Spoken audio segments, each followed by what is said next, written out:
আসসালামু আলাইকুম। আশা করি সবাই ভালো আছেন। আলহামদুলিল্লাহ আমরাও ভালো আছি। চলে আসলাম রান্নাঘরে। আজকে আমি যে চিংড়ি মাছ দিয়ে মিষ্টি কুমড়া রান্না করব। চিংড়ি মাছগুলো সুন্দর করে ধুয়ে কেটে নিয়েছি, আর মিষ্টি কুমড়াটাও কেটে নিয়েছি। এখানে কাঁচামরিচ পেঁয়াজ কুচাই নিয়েছি, আর এই কড়াইতে একটা কড়াই বসাই দিছি। এই যে দেখেন, আজকে বাইরে অনেক বাতাস, তারপর রোদও আছে, আর অনেক বাতাস, কিন্তু আগের চেয়ে আবহাওয়াটা অনেক ভালো, একটু ঠান্ডা ঠান্ডা। এই যে মিষ্টি কুমড়াটা আমি একটু হলুদ মরিচ মাখাইয়া ভাজবো, আর এই চুলায় আমি ডালটা বসাই দিছি। একটু হলুদ মরিচ মাখাই নিব। এই যে মাখাই আমি বসাই দিছি। মিষ্টি কুমড়াটা ভাইজা নিমু। এই যে ভাজা শেষ, সুন্দর করে ভাইজা নিচ্ছি। আর এখানে একটা কড়াই বসাই দিচ্ছি। এখানে আমি সরিষার তেল, কাঁচামরিচ পেঁয়াজ দিছি। এখন আমি সব ধরনের মশলাগুলো দিয়ে দিব। আর মিষ্টি কুমড়া ভাইজা ইলিশ মাছ দা, চিংড়ি মাছ দা, যে কোনো মাছ দা রানলেই, যে কোনো মাছ দা অবশ্য রানলে ভালো লাগে না, ইলিশ মাছ আর চিংড়ি মাছ দা রানলেই ভালো লাগে। এখানে আমি আদা রসুন আর লবণটা দিয়ে দিচ্ছি। এখন আমি দিয়ে দিব যে হলুদের গুঁড়া, দিয়ে দিব মরিচের গুঁড়া, দিয়ে দিব একটু ধনিয়ার গুঁড়া, দিয়ে আমি একটু হালকা পরিমাণে পানি দিয়ে মশলাটা সুন্দর করে আমি কষিয়ে নিব।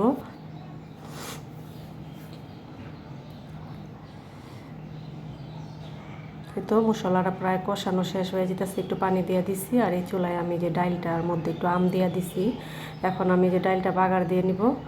গরমের দিন অবশ্য আম ডাল ভালোই লাগে, কালকেও রান্না করছিলাম, আজকেও রান্না করছি। এই যে মশলাটা কষানো প্রায় শেষ। এখন আমি এই যে ভেজে রাখা মিষ্টি কুমড়াগুলো সব দিয়ে দিব। এই যে দেখেন, সুন্দর করে ভেজে রেখেছি। এই যে এখন আমি সুন্দর করে কষাই নিব। আর চিংড়ি মাছটা আমি ভাজিয়া উঠাই রাখছি আলাদা প্লেটে। একটু পরে আমি চিংড়ি মাছগুলোও দিয়ে দিব।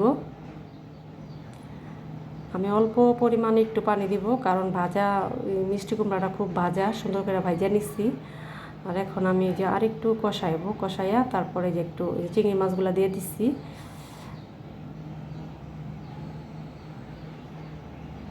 এখানে যে আমি ডালটাও বাগার দিয়ে নিচ্ছি। দেখেন মশলা ডালের কালারটা কত সুন্দর হয়েছে।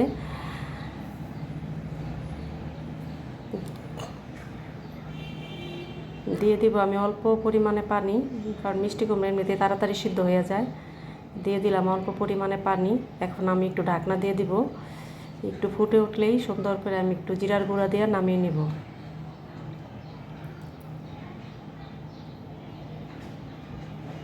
এই দেখেন, আমার চিংড়ি মাছের তরকারিটা হয়ে গেছে, অনেক সুন্দর হয়েছে, কালারটা অনেক সুন্দর হয়েছে।